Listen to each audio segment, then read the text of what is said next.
नमस्कार साथियों, उम्मीद करता हूं सब बहुत अच्छे होंगे। 20 जुलाई के दिन है और एक बार फिर से आपकी daily dose of current affair यहां पर हाजिर है।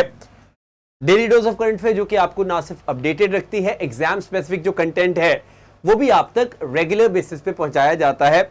और मैं इतना जरूर मेक श्योर करता हूं कि आपको ना सिर्फ रेलिवेंट स्टफ मिले बल्कि उसके साथ कुछ मैं क्वेश्चंस पूछूं जो कि आप आंसर दें, ताकि आपको भी फील हो कि आप इस इनिशिएटिव के साथ कनेक्ट कर रहे हैं। Before you start the session, make sure you all like the session. अपनी लाइक वीडियोस में इसको ऐड कर लें और do share it with all your friends. Akash Chandev textbook मेरा जो टेलीग्राम चैनल है, इसको ज्वाइन करना ना भूलें for all the important updates. आपको पता है ना सिर्फ ये सेशन बल्कि 12 बजे मैं हर रोज लाइव आता हूँ। एंड 12 बजे का जो लाइव सेशन है वो वैसे ही बहुत यूजफुल इसलिए है क्योंकि वहाँ पे कुछ इंपॉर्टेंट एग्जाम स्पेसिफिक जो कंटेंट है वो हम लोग यहाँ पर डिस्कस करते हैं हमेशा। एनीवेज, मैंने एक छोटा सा क्वेश्चन पूछा था कि एक एक्सरसाइज बताए जहां पे China, Russia, south Africa involve थे। कई लोगों ने आंसर दिया, जैसे तुषार, रैली सिंह, परसेनजीत, गौरव, आदित्य, परेश, दीपल, जूही, दिव्यांक, काजल, युवराज, नोटवर्दी, धन्यवाद, अनीता, प्रियंका, अमित, आर्यन, प्रिंस, इताचियोप, शशांक, उदय, समाधान एंड गोराजन। तो सबने बहुत बढ़िया से आंसर दिया है एंड ये उनके नाम है जिन्होंने भी सही जवाब दिया है इस छोटे से सवाल का कि भाई मोसी 2 एक्सरसाइज जो थी वो बहुत न्यूज में थी। एंड मोसी 2 इज द एक्सरसाइज जो कि इन तीनों के बीच में कंडक्ट की गई थी। जो ट्रायो है ये, इनके बीच में ये एक्सरसाइज को कंडक्ट किया गया था। एनीवेज, तो आज के जो सेशन है उसकी शुरुआत करते हैं। सबसे पहले बात करना चाहूंगा एक बहुत इंपॉर्टेंट चीज। देखिए, अब आजकल artificial intelligence is all over the news. जब भी आप कभी भी न्यूज उठाते हो, चाहे वो प्रिंट मीडिया है चाहे कोई भी है, आपको आर्टिफिशियल इंटेलिजेंस से जुड़ी हुई कोई ना कोई न्यूज जरूर मिल जाती है। तो यहाँ पे हम लोग क्या देखते हैं, फेसबुक की जो parent company of course Meta, Mark Zuckerberg की, it has made public its ChatGPT rival with the name of Llama. जी हाँ, अब आप इतना ध्यान में रखो, जहां पे गूगल के पास है बार्ड, वहीं पे एक हमारे पास चैट जीपीटी तो है ही है। एलॉन मस्क जो कि ले आए हैं एक्सएआई, और वहीं पे मार्क ज़करबर्ग मेटा जो है वो ले आए हैं लामा। तो आपको पता होना चाहिए कि किसको कौन ओन कर रहा है ये प्लेटफॉर्म है। सबसे इंपॉर्टेंट चीज क्या है, देखिए मेटा जो है वो अपनी प्रेजेंस आर्टिफिशियल इंटेलिजेंस में दिखाना चाहता है दुनिया को लामा के साथ। और सबसे अच्छी बात क्या है कि यहाँ पे it is going to be distributed by Microsoft through its Azure cloud services.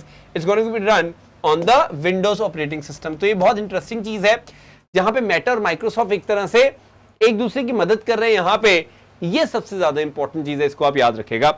तो लामा बहुत न्यूज में था, वो सवाल पूछेगा लामा क्या है, एक ऑपरेटिंग सिस्टम है या कुछ और है। सो बेसिकली ये चैट जीपीटी का ही राइवल है। आर्टिफिशियल इंटेलिजेंस की जब हम बात करते हैं उसके साथ ही एसोसिएटेड है। सबसे इंपॉर्टेंट क्या है मैं आपको बताना चाहूंगा कि आप मान सकते हैं कि विद टाइम ये एक बहुत बड़ा ऑल्टरनेटिव होगा for pricey proprietary model sold by open AI. जैसे चैट जीपीटी की हम लोग बात करते हैं। अब देखो प्रोप्राइटरी मॉडल क्या होता है, देखो नॉर्मली आप गूगल मैप यूज करते हो, लेकिन जब गूगल मैप्स को उबर अपने ऐप में इंटीग्रेट करती है तो उसको गूगल मैप को पैसे देने पड़ते हैं। उसी प्रकार से मैं और आप भी नॉर्मली चैट जीपीटी यूज करते हैं, लेकिन जब भी कमर्शियल पर्पज के लिए चैट जीपीटी या फिर गूगल का बार्ड यूज किया जाता है तो उसके पैसे दिए जाते हैं। तो हो सकता है मेटा यहाँ पे प्राइस डिस्ट्रप्शन कर पाए, हो सकता है मेटा यहाँ पे बहुत सस्ती सर्विसेज प्रोवाइड कर दे लामा के थ्रू। ये कयास लगाए जा रहे हैं स्कॉलर्स के द्वारा and this is why it is very much important. तो फील्ड में ओपन आई का चैट जीपीटी भी है, गूगल का बार्ड भी है, एलॉन मस्क का जाई भी है एक्सएआई, और यहाँ पे मेटा का लामा भी आ चुका है। तो ये काफी इंटरेस्टिंग रहेगी इनकी पूरी जंग देखनी आगे। एक बहुत ही यूनिक फेस्टिवल ऑफ लाइब्रेरीज 2023 जो है वो भी अगस्त में आने वाला है प्रगति मैदान में। बहुत इंटरेस्टिंग ये होने वाला है। तो याद रखिएगा, फेस्टिवल ऑफ लाइब्रेरीज बहुत न्यूज में था। इसको किस मिनिस्ट्री ने कंडक्ट करवाना है, इट इज ऑफ कोर्स संस्कृति मंत्रालय यानी कि मिनिस्ट्री ऑफ कल्चर। कहां पे करवाया जाएगा, दिल्ली में करवाया जाएगा, प्रगति मैदान में करवाया जाएगा। तो ये तो सिंपल सी चीज है, मतलब इसमें कोई बहुत ज्यादा आई डोंट थिंक आपको एक्सप्लेनेशन की जरूरत है। आगे बढ़ते हैं। अगेन मिनिस्ट्री ऑफ कल्चर की बात आती है, लेकिन यहाँ पे एक बहुत यूनिक इनिशिएटिव है इनका, क्योंकि मिनिस्ट्री ऑफ कल्चर ने इंडियन नेवी के साथ एक एमओयू साइन किया है। और भारत की एक बहुत प्राचीन स्टेज्ड शिप बिल्डिंग मेथड है जिसको हम लोग टंकाई मेथड का नाम देते हैं। सवाल आता है एग्जाम में, Tankai method was in a lot of news, Tankai method relates to which of the following. तो आपको साफ साफ आंसर होगा it is relating to ship building technique, जो कि पहले प्राचीन भारत के समय में यूज की जाती थी। तो ये बहुत इंपॉर्टेंट क्यों है कि वहां पे स्टिच्ड एक तरह से हम लोग शिप करते हैं, उसको स्टिच करते हैं, और बहुत इंपॉर्टेंट है ये चीज।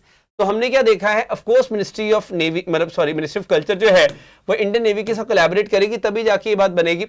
और अच्छी बात क्या है कि देखिए इन चीजों को हम लोग मॉडर्न टेक्नोलॉजीज के साथ इंटीग्रेट करके कुछ नया बना सकते हैं। इट्स नॉट जस्ट कि हमें ब्लाइंडली फॉलो करना है एंशिएंट टेक्नोलॉजीज को, नहीं, लेकिन हम लोग एंशिएंट टेक्नोलॉजीज को एज अ इंस्पिरेशन लेकर चल सकते हैं, उनसे इंस्पायर हो सकते हैं और उसको उस हिसाब से इंप्लीमेंट कर सकते हैं। ये आप याद रखेगा।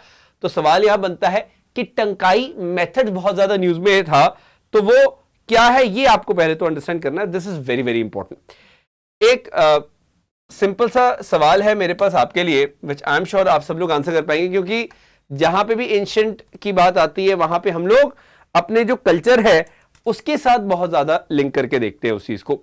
एनीवेज, अगर मैं बोलूं एक पुरानी टेक्नोलॉजी है मोनपा पेपर क्राफ्ट की टेक्नोलॉजी, हैंडमेड पेपर है मोनपा पेपर, तो आप बस ये बता दो मुझे कौन सी स्टेट से ये लिंक करता है।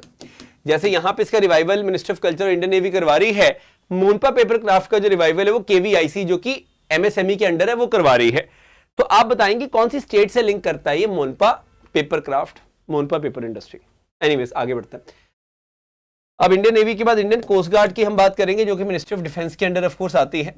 इंडियन कोस्ट गार्ड की जो कमान है वो कहां पे जा चुकी है, Shri Rakesh Pal ji, he has been appointed as 25th director general of Indian coast guard. Again एक 3 स्टार पोस्ट है। अब आप यहां पे बस एक चीज का डिफरेंस समझ रहा, नॉर्मली जब भी Indian army, Indian navy, Indian air force की मैं बात करता हूं, वहां पे एक 4 स्टार जनरल रैंक ऑफिसर जो है वो उसकी कमान संभालते हैं, लेकिन इंडियन कोस्ट गार्ड में जो भी हेड होते हैं, जो डीजी होते हैं, इनके यहाँ पे कॉलर पे आपको 3 स्टार्स देखने को मिलेंगे। ये बात आप याद रखिएगा, 3 स्टार ऑफिसर। तो ये एक बहुत इंपॉर्टेंट डिस्टिंक्शन है। बाकी और भी बहुत डिफरेंस है, बट आपको ये बस पता होना चाहिए कि श्री राकेश पाल जो है इनके हाथ में कमान आ चुकी है। इंडियन कोस्ट गार्ड की पठानिया साहब जो है उनको ये अब सक्सीड करने वाले हैं। आगे बढ़ते हैं। अब आगे मैं बढ़ने के लिए एक पिक्चर आपको दिखाना चाहूंगा सबसे पहले तो, एंड आई एम श्योर ये पिक्चर जो है आप समझ पाएंगे कि ये क्या है। यहाँ पे सबसे पहले मैं बताऊं ये पिक्चर कहां की है। पिक्चर है कोरिया ओपन 2023 की, और यहाँ पे एक बहुत जबरदस्त प्लेयर है। ये पिक्चर दिखाने का एक बहुत खास कारण क्या है वो मैं आपको बता दूं। देखिए जैसे हम कहते हैं ना स्लो मोशन कैमरा, उसने इसको डिटेक्ट किया है। इसको डिटेक्ट करना बहुत मुश्किल था, इन्होंने एक तरह से स्मैश मारी है। आप बैडमिंटन खेलते हैं, आप टेनिस खेलते हैं, रैकेट होता है आपके हाथ में, आप मारते हैं स्मैश। अब आप जब स्मैश मारते हैं डेफिनेटली जो नॉर्मल स्ट्रोक होता है हमारा, जो नॉर्मल हिट करते हैं उससे तो ज्यादा स्पीड पे होता है स्मैश मानते हैं आप। लेकिन ये जो पर्टिकुलर पिक्चर है, जो आपको स्मैश दिखा रही है, ये दुनिया का सबसे तेज स्मैश है जो आज तक कभी बैडमिंटन में लगाया गया है। तो मैं आपको पहले ये चीज बता दूं, इट्स नॉट अ जोक, ये बहुत बड़े लेवल का स्मैश है जो इन्होंने हिट किया। अब मैं आपको बताना चाहूंगा कि ये कौन है और किस प्रकार से हमने इसको देखा। एस रंकी रेड्डी है, इन्होंने एक नया Guinness book of world record बना दिया है by hitting the fastest match by a male player in badminton history. Korea open में इन्होंने हिट किया ये, एंड इनकी स्पीड थी it was 565 kilometre per hour. तो आप एक चीज याद रखिएगा कि इट्स नॉट अ जोक, 10 साल पुराना जो रिकॉर्ड था 493 किलोमीटर पर आवर का, वो इन्होंने तोड़ दिया। तो आप खुद अंदाजा लगा सकते हैं कि कितना टफ रहा होगा ये। मतलब आप खुद अंदाजा लगाएं, 565 kilometre per our is definitely a very fast speed. मैं जैसे आपको एक कंटेक्स्ट बताने के लिए ये चीज बता रहा हूं। देखिए F1 कार की जो स्पीड अभी तक हाईएस्ट हुई है वो क्या है, 397 किलोमीटर पर आवर। तो इन्होंने उसको भी बीट कर दिया। हालांकि मान तो ये कोई बहुत ज्यादा वाइस नहीं है कि हम लोग कार को एक शटल के साथ नहीं कर सकते compare, but still I am just telling you for the एक कंटेक्स्ट के लिए बता रहा हूं। फास्टेस्ट गोल्ड ड्राइव भी आज तक 350 किलोमीटर पर आवर अचीव कर पाई है। फास्टेस्ट टेनिस सर्व वो भी 263 किलोमीटर पर आवर है। आप बाकी चीजों को भी आप यहां पे कंपेयर करें, टेबल टेनिस वगैरह, तो आपको खुद रियलाइज हो जाएगा कि 565 किलोमीटर पर आवर की जो ये स्मैश है ये बहुत ज्यादा तेज है। बस ये मैं आपको बताना चाह रहा था, याद रखिएगा। ये किसने लगाई है, we have got Satwik Sairaj रंकी Reddy, इन्होंने कोरियन ओपन में लगाई है। वेरी वेरी इंपॉर्टेंट, क्योंकि इनके बारे में नॉर्मली कई बच्चे नहीं जानते, तो आपको बताना चाहिए बैडमिंटन प्लेयर है बहुत शानदार। ठीक है, नेक्स्ट मैं बात करना चाहूंगा टाटास की। जब हम बात करते हैं they going to build battery cell giga factory, लेकिन इंडिया में नहीं, यूके में बनाएंगे। $4 बिलियन की इन्वेस्टमेंट करेंगे और उसके बाद ये क्या करेंगे, अपने यूके और यूरोप के कस्टमर को वो सप्लाई करने वाले हैं। तो हम सब जानते हैं इलेक्ट्रिक व्हीकल की जो मार्केट है वो बहुत ज्यादा तेजी से ग्रो कर रही है और उसके लिए हमें बैटरीज की जरूरत है। तो वो जो बैटरीज की जरूरत है वो कौन पूरे करेंगे, अलग अलग कंपनीज पूरी करेंगे। ऑफ कोर्स उसमें Tesla is doing a phenomenal job. उसी प्रकार से जो टाटा है वो भी गीगा फैक्ट्री अपनी बनाएगा और वो यहां पे पूरी दुनिया को उसको सप्लाई करने की कोशिश करेगा। आगे बढ़ते हैं। एक फेस्टिवल है बहुत ज्यादा न्यूज में था, it's known as Chaichan grazing festival. कहां पे इसको सेलिब्रेट किया जाता है, अरुणाचल प्रदेश में सेलिब्रेट किया जाता है। It was recently celebrated by local grazers, जैसे नोमैड लोग होते हैं, अपने जो जानवर है उनको चराते हैं। तो तवांग रीजन है बुमला पास के पास, अरुणाचल प्रदेश में इसको मनाया गया। तो अब बस इतना याद रखेगा कि चाचिन ग्रेजिंग फेस्टिवल जो है वो अरुणाचल प्रदेश में मनाया जाता है। यह है इंडिया गेट दिल्ली, और यहां पे ये पिक्चर जो है ये बहुत वायरल हुई है, ये बहुत लोगों ने देखी भी। नारी सशक्तिकरण मोटरसाइकिल रैली 2023 जो कारगिल विजय दिवस को एक तरह से सेलिब्रेट करने के लिए की जा रही है, इसको फ्लैग ऑफ किया गया। जी हाँ, तो मैं यहां पे बताना चाहूंगा, Indian army has launched all women tri services motorcycle rally, ताकि 24th कारगिल विजय दिवस को बहुत धूमधाम से मनाया जा सके। सबसे इंपॉर्टेंट चीज ये है कि कहां से कहां तक जा रही है। नेशनल वॉर मेमोरियल जो है हमारा, वहां से कारगिल वॉर मेमोरियल जो कि द्रास में है, लद्दाख में है, वहां तक ये जा रही है। और जनरल मनोज पांडे जो है ऑफ कोर्स उन्होंने इसको फ्लैग ऑफ किया अभी रिसेंटली। तो अभी 25 तारीख को पहुंच जाएगी। तो बहुत फिनोमिनल है कि 7 दिन में पहुंचेगी। यहाँ पे सबसे बड़ा चैलेंज ये है कि जो ये रूट लेगी उसके अंदर ऑफ कोर्स जगह जगह पे लैंडस्लाइड्स हुए हैं, बहुत बारिशें हो रही हैं, आपने सुना ही होगा अभी। तो it's going to be really tough challenge, but I am sure ये पूरा करेंगी, क्योंकि ये इंडियन ट्राई सर्विसेज के अंदर सर्व करेगी। सो ऑफ कोर्स ये हर तरह का चैलेंज जो है उसको पार करने के लिए सक्षम है, ये हम जानते हैं। तो ये बहुत ज्यादा मोटिवेटेड है, ये तो फैक्ट की बात है। तो ये याद रखना, जैसे 26 जुलाई को कारगिल विजय दिवस है जो कि हम सब जानते हैं, तो ये 25 तारीख को वहां पे पहुंच जाएंगी, ऐसा मतलब यहां पे बोला जा रहा है। तो it's going to be very interesting and the best part is कि हम सब लोग कहीं ना कहीं इन चीजों को देख के मोटिवेट होते हैं। ये बहुत बढ़िया चीज है, और ऐसा नहीं कि इनको देख के सिर्फ महिलाएं ही मोटिवेट होंगी। मुझे ऐसा लगता है हर एक भारतीय जो है वो मोटिवेट होता है, इस चीज को देखता है, इस चीज को फील करता है। I hope you have understood each and every aspect जो कि मैंने आपको बताया। जो मैंने क्वेश्चन पूछा उसको आंसर जरूर करिएगा, एंड मेरे टेलीग्राम चैनल ज्वाइन करें आकाश देव टेक्स्ट बुक के नाम से। The best part is you can use a code जोश, ताकि आप जबरदस्त जो डिस्काउंट है वो पा सकें for CAPF, AFCAT and CDS। चाहे आप सब चीज की भी तैयारी कर रहे हो, again you are getting a phenomenal discount, and the best part is कि you are also getting a free pass pro.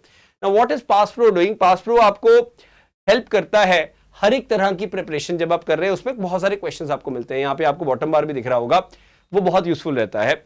And मैं आज आपको 12 बजे मिलूंगा। 12 बजे मुझे लाइव जुड़िएगा इसी चैनल पे, जहां पे एक बहुत शानदार मैं सेशन लाने वाला हूं आपके लिए।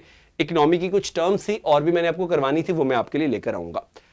एंड सेशन को मैक्सिमम शेयर करें अपने सभी फ्रेंड्स के साथ, ताकि वो भी सेशन का भरपूर फायदा जो है वो ले सके। That's it for now. Thank you so very much. It was great having this session. See you all at 12 p.m. live on YouTube. Till then, take care. Thank you so much.